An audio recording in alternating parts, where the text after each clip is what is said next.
Danilo Lavieri, o último movimento desse rolo foi o Palmeiras anunciar que rompeu o seu contrato com a Soccer Grass, que cuida não só da grama do Allianz Parque, da grama sintética do Allianz Parque, como dos campos sintéticos que tem lá no CT.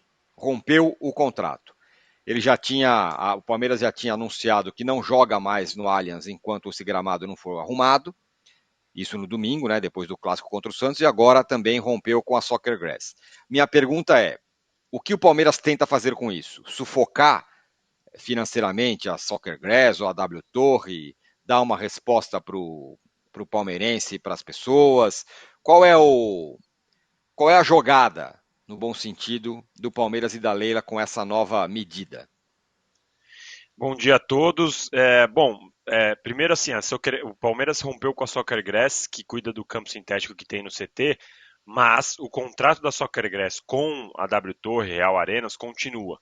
Então a Soccer Grass ela sai da manutenção do campo do Palmeiras, do CT do Palmeiras, mas continua, pelo menos até agora, pelo menos até a W Torre decidir que não, mas enquanto isso, ela continua responsável pela manutenção do gramado do Allianz Parque. Então, o rompimento serve apenas para o CT do Palmeiras. Eu perguntei ontem, quando saiu essa notícia, sobre o motivo, né? Falei, afinal, o que aconteceu? Eles falaram, não, estamos insatisfeitos aqui com as soluções apresentadas pela Soccer Grass e tal. E, até onde eu soube, o CT do Palmeiras também está com problemas na manutenção do gramado. Qual que é a minha questão, né? Primeiro, assim, eles dizem que não é tão grave quanto é no estádio. Mas, no CT do Palmeiras, não tem a desculpa de excesso de jogos, não tem a desculpa do excesso de shows, poderia ter a desculpa do calor e da poluição, que foram as causas apontadas aí pela Soccer Grass. Agora, excesso de jogos e excesso de shows, não tem como.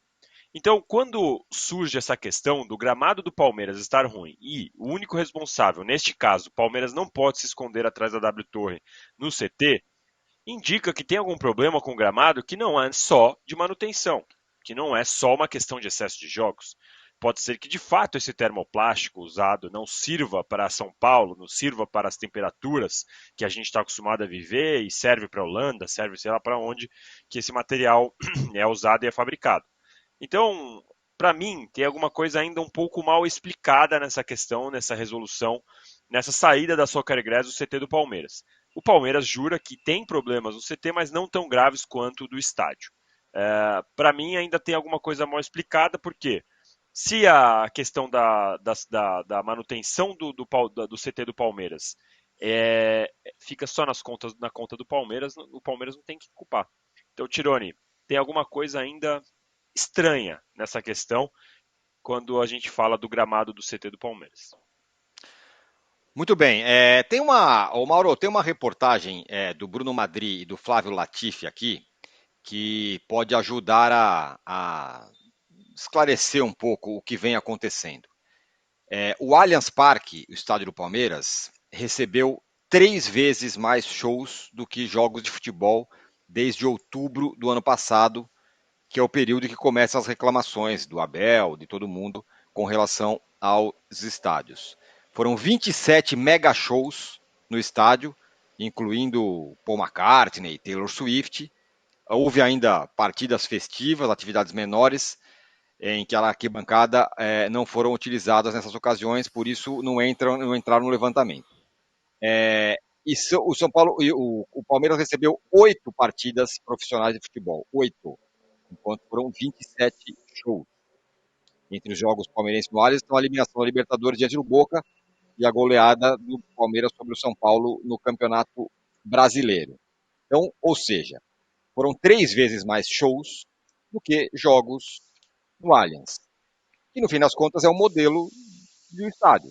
A arena, multiuso e tudo mais. Mas que talvez ajude a explicar um pouco o estado deplorável do gramado. Mas faz parte do pacote, né? Faz parte do pacote. Esse estádio aí foi construído com dinheiro da W Torre. O Palmeiras não pôs um centavo. Sempre é bom lembrar, ainda ganhou um prédio de quadras e um prédio administrativo. Você vai ter que fazer concessões. Houve pandemia, um acúmulo de shows que foram jogados por um determinado período, porque houve um bom tempo sem esse tipo de espetáculo, né? Você não podia reunir pessoas. A questão é que isso aí é uma parceria que não é tratada como tal, né? É tratada como uma guerrilha e não como uma parceria. Os lados se atacam, né? Ou um lado ataca o outro, já não sei bem. Mas houve uma época que havia mais diálogo, hoje não tem mais. Quando o Palmeiras tem esse benefício de alguém erguer para ele um estádio e virar sócio durante algumas décadas, já deveria estar consciente o Palmeiras e os palmeirenses de que em determinados momentos não poderiam utilizar o estádio. Isso, obviamente, iria acontecer. E é o que está acontecendo. No entanto, toda vez que tem um jogo importante, tem um show que conflita as datas, é um tremendo chororô. Não, meu Deus, não vai poder jogar na sua casa, que absurdo. Sim, mas a casa não é só dele. É uma parceria. A casa é de ambos, né? A casa do Palmeiras também é da empresa, que colocou aquilo de pé, valorizando o clube. Quanto vale um título de sócio do Palmeiras hoje? Quanto valia em 2006, 2007, 2008? Né? Os resultados esportivos do Palmeiras alavancou as receitas e tudo mais. Não foi só o Paulo Nobre. Depois disso, houve uma série de questões, nem a Crefisa, como, por exemplo, a valorização do clube, o aumento da receita com jogos de futebol, o faturamento que o Palmeiras tem quando tem show também, um pedaço do dinheiro vai para o Palmeiras, o crescimento do número de sócios torcedores que as pessoas querem garantir ingresso nos jogos de futebol do Palmeiras nesse estádio. Tudo isso fez com que as receitas do clube também crescessem e automaticamente o clube ficasse mais poderoso, capaz de pagar salários melhores, contratar jogadores mais caros e com isso entrar num ciclo de vitórias. Agora tem um pedágio para pagar. Né? O Corinthians não tem esse problema. Ele joga lá a hora que ele quiser no estádio dele, não tem show, não tem nada. Só que tem uma conta milionária para pagar, né? E aí não consegue contratar jogadores. Escolhas. Escolhas. Elas têm que ser encaradas. Tem que ser encaradas. E a questão do gramado do CT apresentar problemas, eu acho que encerra a questão, né? Eu acho que quando aí o Palmeiras tenta atribuir tudo à sua parceira, ao adversário, não sei, acho que fica até feio, porque é evidente que o problema, ao contrário do que diz a nota, é sim o gramado sintético. Né? A nota de domingo dizia, não, o problema não é a grama sintética, é esse campo, mais ou menos isso, né? É o que dizia a nota. Não é bem isso. A falta de O manutenção. problema é o gramado sintético. E a falta de manutenção não é só uma falta de manutenção. Exato. O negócio derreteu. O negócio derreteu. Questão de temperaturas e tudo mais. Eu acho que é importante também ressaltar a necessidade desse debate. O Brasil segue na contramão do planeta Terra, do planeta futebol. Enquanto em outros lugares a grama sintética ela vai sendo abandonada, discutida, aqui cada vez mais times querem colocar. Estava vendo a matéria do Felipe Lobo na Trivela, matéria de algum tempo atrás, e ali ele explica que a história dos gramados na Holanda, né, esses gramados serão banidos a partir do ano que vem no futebol holandês, e lá ele explica no texto que os times pequenos passaram a adotar esse tipo de gramado, já há uns 20 anos, ou quase isso, mais ou menos 20 anos, né? Até um pouco mais. Justamente por questões econômicas, né? Porque lá o clima e tal, frio, então é difícil você manter o gramado, é muito mais caro, etc. E partiram para gramado sintético. Aqui não. Aqui os times que têm dinheiro têm gramado sintético, também por razões econômicas, mas razões outras. No caso do Palmeiras, para poder conciliar com os shows. No caso do Botafogo, a mesmíssima coisa. O Botafogo passou a fazer mais shows lá no estádio Newton Santos, o Engenhão. No caso do Atlético Paranaense, também é uma questão econômica, mas aí é uma questão climática um pouco diferente. Né? Eles tinham dificuldade ali com a grama natural na Arena da Baixada. E agora o Atlético Mineiro também. Já ameaçou, mas parece que está recuando, né? Dessa ideia. E também tinha ali uma questão econômica com toda certeza. Ou seja, questão econômica no sentido de poder jogar e realizar espetáculos musicais também. Mas talvez tenha que fazer como São Paulo. São Paulo fechou esse ano e tem um gramado natural. Talvez o Palmeiras tenha que repensar isso, outros tenham que repensar isso. O importante é que esse debate exista. E esse debate tem que incluir a palavra de gente especializada que pode falar com mais propriedade sobre a qualidade do jogo, o risco de lesões, entre outras questões. Havia uma ideia geral aqui no Brasil, muito rasa, de que gramado sintético era a solução para tudo, porque não tinha problema nunca. Tem. Ficou claro que tem. Esse problema que apareceu no estádio do Palmeiras, entre outros, eventualmente, que podem aparecer, e alguns que a gente não consegue, de repente, provar, mas que talvez existam, né? E os especialistas, talvez com estudos mais aprofundados, como acontece na Europa, acontece nos Estados Unidos, talvez possam convencer as pessoas disso. Mas o debate tem que existir. Acho que é realmente necessário. O que aconteceu no domingo, no jogo entre Palmeiras e Santos, foi um choque para muita gente. Pessoas achavam que aquilo ali era uma coisa maravilhosa. Né? O homem achando que é capaz de produzir algo melhor do que a natureza. Né? Não, isso aqui é perfeito. Isso aqui nunca vai ter problema. Está lá o resultado. Oi, fala, Danilo. Não, é rapidinho. O Mauro foi, na explicação dele da questão da valorização do Palmeiras, quando a W Torre entrega tudo, e é 100% o que ele falou, mas tem uma parte que fica na teoria, né? O Palmeiras ele deveria receber 5, 10% as propriedades dos shows e de vendas de coisas que acontecem ali no estádio do Palmeiras. E o Palmeiras recebeu 8 meses, nos últimos 10 anos que tem essa parceria, o Palmeiras recebeu 8 meses dessas receitas. E esse é o grande motivo dessa briga toda, que deixou de ser uma relação saudável entre W Torre e Palmeiras, é porque o Palmeiras não recebe nada dessas propriedades que a W Torre ganha. E a W Torre ela passa um borderô mensal ao Palmeiras, falando: olha, a gente fez um show, ganhou tanto aqui, a sua parte é essa, mas não repassa. Isso está na justiça, e esse é o principal motivo que a Leila tanto briga com a W Torre. Eu tenho certeza que se a W Torre pagasse, eles estariam conversando de outra forma, estariam falando a mesma língua, teriam achado uma solução boa para os dois, mas como não existe esse pagamento, a Leila já chegou até a declarar que esse é o pior contrato que existe de um estádio de futebol, que eu discordo muito, discordo de uma forma absurda. Já inclusive falei isso para a própria Leila, que não existe falar que esse é o pior. A questão é que o contrato não está sendo cumprido, porque a W Torre repassou 8 meses, dos últimos 10 anos de parceria, a W Torre repassou 8 meses. E isso está sendo resolvido na justiça comum, não está sendo resolvido na arbitragem, isso está sendo resolvido na justiça comum e está parado. Então esse é o principal combustível da briga. E claro, aí o gramado, essas coisas todas agora que está acontecendo, a gente não precisa nem falar. Mas o Palmeiras e a W Torre não conseguem falar a mesma língua porque a W Torre não repassa essas propriedades ao Palmeiras. Eu queria saber de você, Danilo, sobre essa história, né? Alguém descobriu por que a W Torre simplesmente não repassa? Não tem dinheiro, a empresa está quebrada, é birra? Tem alguma razão clara ou ninguém sabe? Tem algumas teorias, né, Tirone? A justiça, ela não chegou a, por exemplo, decretar lá, como que fala, quando quebra todo o sigilo bancário e tal, e aí encontra pouco dinheiro ou nenhum. Quando aconteceu recentemente com o Corinthians, que quebraram o sigilo, sequestraram, sei lá o quê, encontraram R$1 milhão lá e uma dívida era de 20 milhões. Isso ainda não aconteceu com a W Torre.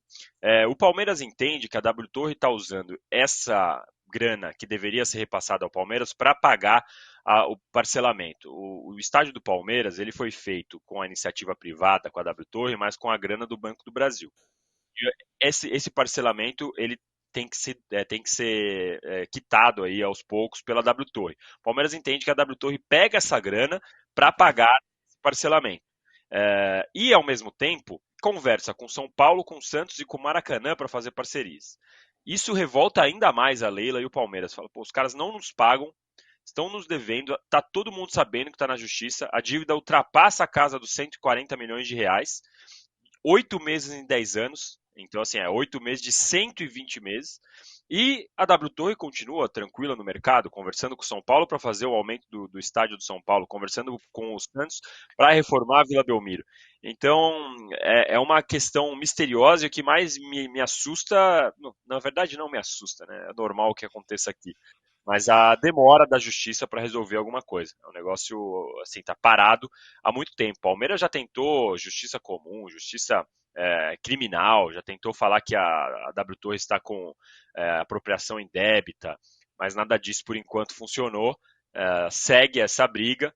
Na última vez, novembro, dezembro, a justiça mandou mandou retirar o sigilo do processo, porque tudo estava ocorrendo em sigilo no tribunal, mandou retirar esse sigilo, entendeu que essa briga das receitas não é da arbitragem, porque não é uma dúvida do contrato, a arbitragem ela resolve dúvidas que existam no contrato.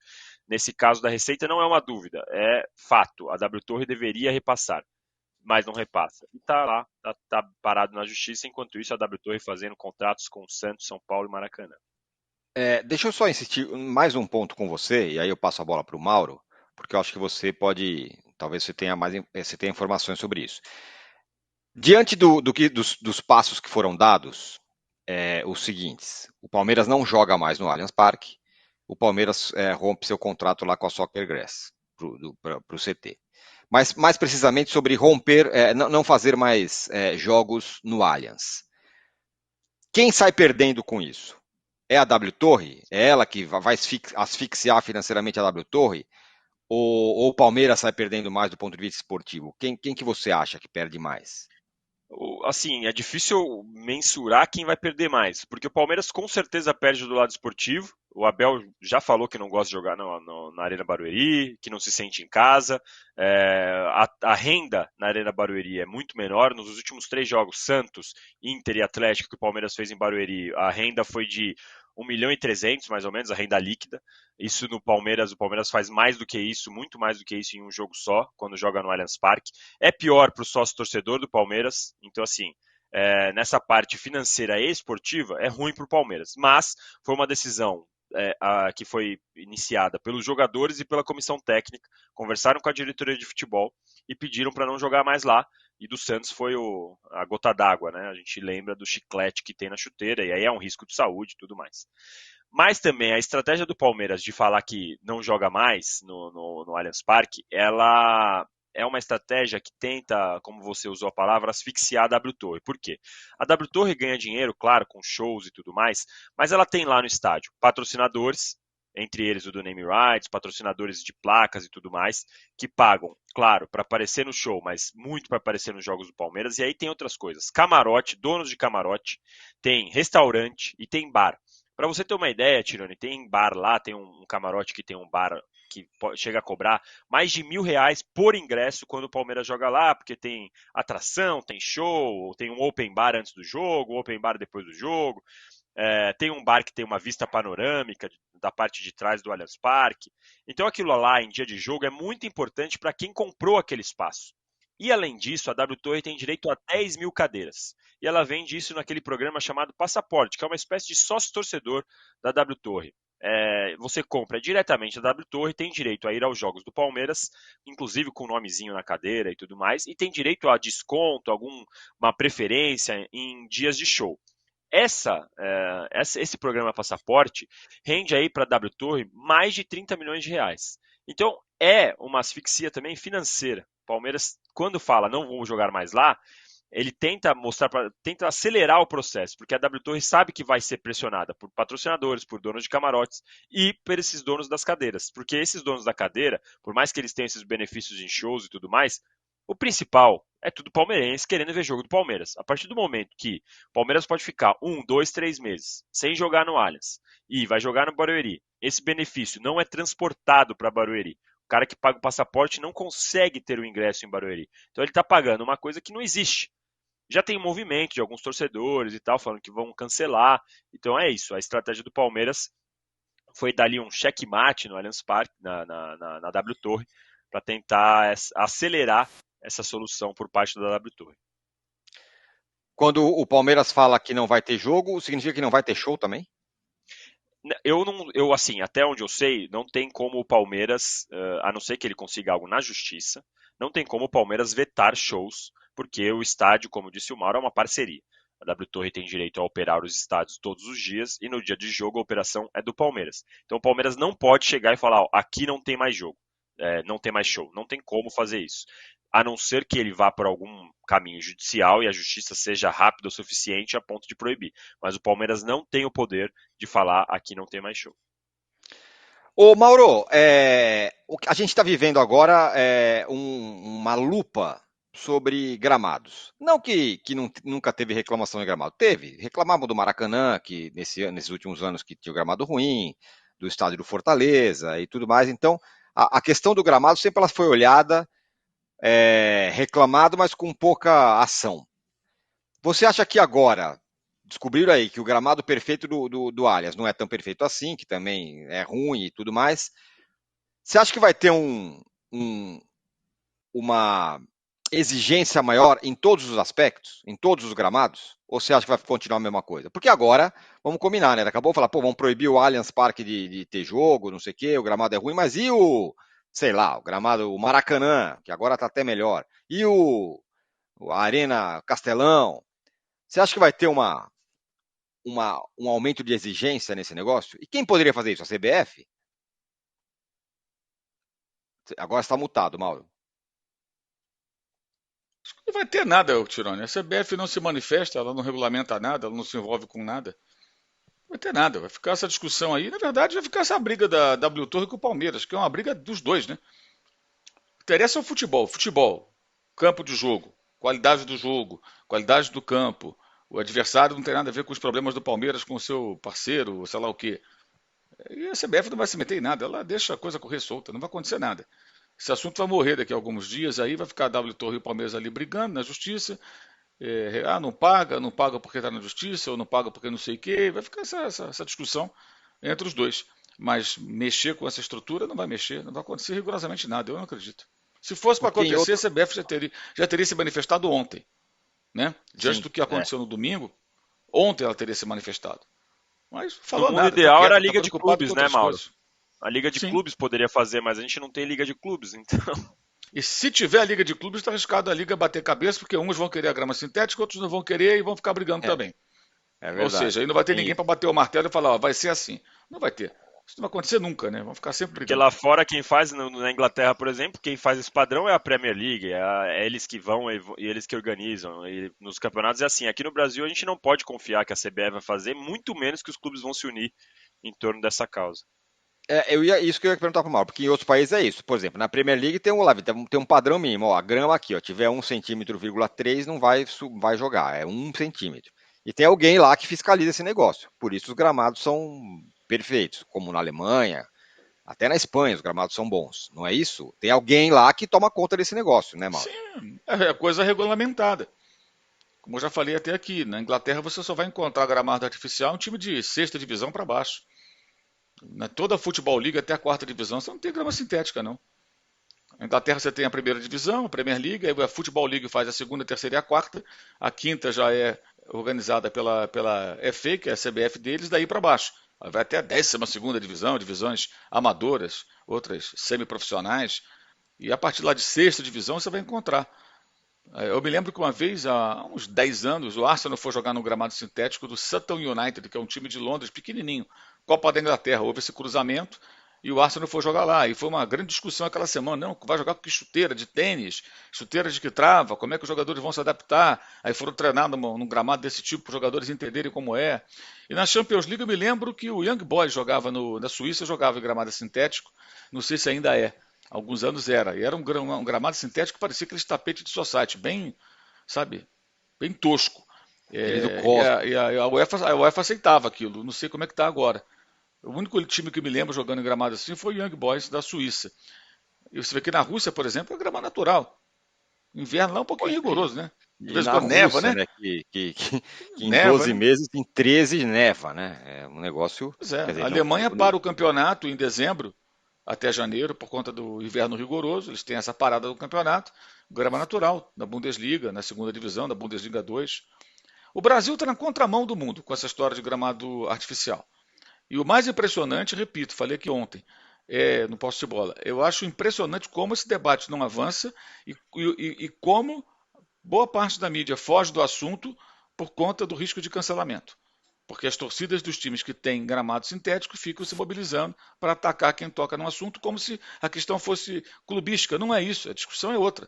A discussão é muito mais séria do que uma bobagem clubística. Aliás, esperar o quê? Esses bobalhões só acham que tudo é clubismo. Acho que qualquer opinião é clubista. É isso. E não sei porque eles acompanham o trabalho de jornalistas esportivos. Deveriam ficar falando sozinhos e acompanhar a TV do clube deles, onde o mundo maravilhoso é vendido e tudo é perfeito, né? Só versões oficiais e tudo mais. Enfim. Qual?